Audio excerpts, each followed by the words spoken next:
Buenos días, mi nombre es Daniela San Clemente y yo voy a hablar sobre Safety Engineering, más haciendo como un énfasis en lo que es por lo que los ingenieros biomédicos tienen que pasar al momento de hacer un diseño para asegurarse de que la seguridad esté presente. Entonces, lo primero que voy a hablar son sobre los estándares. Según la ABAT, que es the Accreditation Board for Engineering and Technology, que básicamente dice que en cualquier diseño tiene que haber unos estándares tanto éticos, políticos, de salud, de seguridad, económicos, sociales, ambientales, de sostenibilidad y de su fabricación. Entonces, y que los ingenieros biomédicos saben que tienen que enfrentarse a la salud, entonces la seguridad tiene que ser muchísimo mayor. Entonces, como dato curioso, uno de lo que causa más muertes que cualquier otra cosa son los errores médicos, bien sea ya por una persona, por el mal uso de un equipo, el equipo esté fallando, entre otros. Bueno, entonces, ahora Safety and Design. Entonces, el diseñador, una vez que ya tenga su diseño, ya sea lo tenga hecho o está todavía en el proceso de hacerlo, tiene que buscar por formas que le ayuden a determinar si ese diseño puede causar daño, para así poder mejorarlo, rediseñarlo, evitar a toda costa ese daño. ¿Por qué? Porque en caso tal de que el equipo haga algún daño, bien sea por culpa del usuario o algo, se tiene que evitar eso, porque eso puede llegar a algún tipo de demanda legal. Entonces, las buenas prácticas de diseño contienen una checklist, que básicamente estima lo siguiente respecto a los riesgos. Eliminar el riesgo por diseño,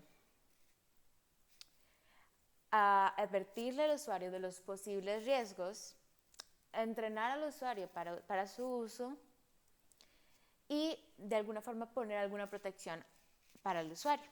Entonces, ahora voy a pasar a hablar de los posibles riesgos y el hazard. Entonces, ¿qué es un hazard? Un hazard es básicamente el riesgo a los que se pueden enfrentar. ¿Qué es el riesgo? El riesgo es la combinación entre la probabilidad de que ocurra algo y la severidad de este daño. Entonces, en Estados Unidos, la FDA, the Food and Drug Administration, da como te ordena que hagas estos análisis y que estos análisis sean documentados. Entonces, siguiendo con eso, el proceso de diseño.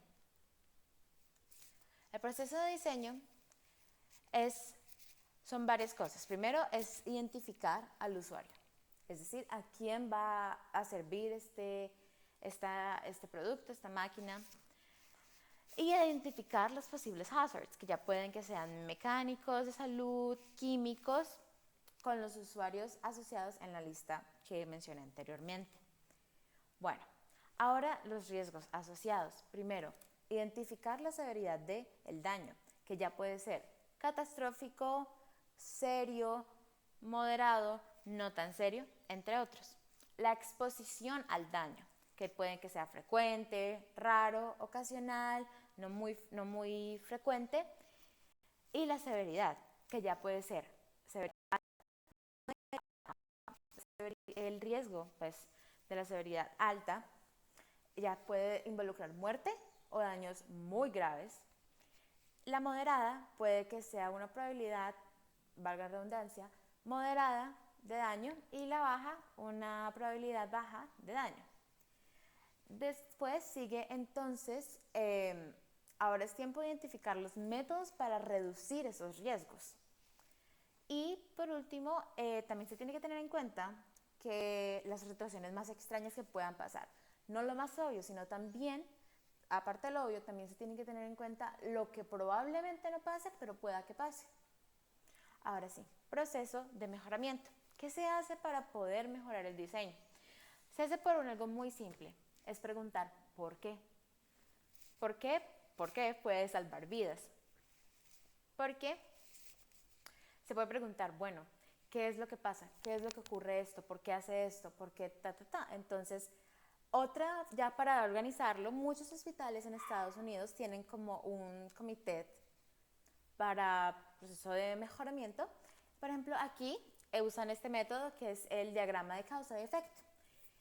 Por ejemplo, el ejemplo que se utilizaba en la lectura y el que voy a utilizar también es de las complicaciones relacionadas con el IV. Entonces, como pueden ver aquí, de la raíz mayor, que es esta de aquí que estoy señalando, salen otras raíces, involucrando el equipo, los pacientes, las políticas y las personas que lo manejan. Entonces, todas estas pueden ir contribuyendo poquito o mucho a que haya complicaciones. Y eso es lo que se tiene que evitar a toda costa. Otra cosa también antes de que cualquier producto salga al mercado, tiene que estar testeado. Tiene que pasar por un proceso de testing en animales, en humanos y por protocolos en Estados Unidos, again, regulados por la FDA. Entonces, otras posibles complicaciones se pueden dar principalmente por la falta de comunicación. Entonces se recomienda que nada se haga por proceso oral, es decir, que si el paciente tiene que tomarse cierto medicamento, ese medicamento se le mande por correo o se le imprima, pero que toda esta información la maneje una computadora, porque los errores humanos son muy frecuentes y pueden agravar la situación de un paciente. Entonces, la mayoría de los hospitales tienen ya todo esto regulado por computadores.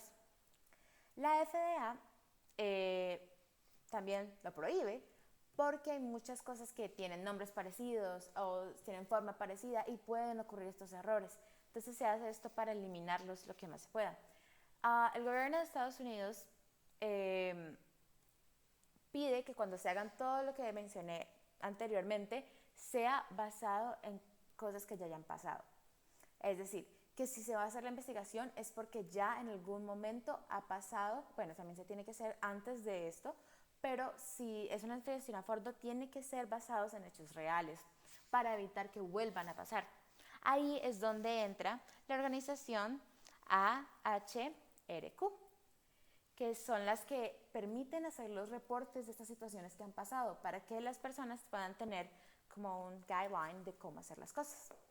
Y eso sería todo. Muchas gracias.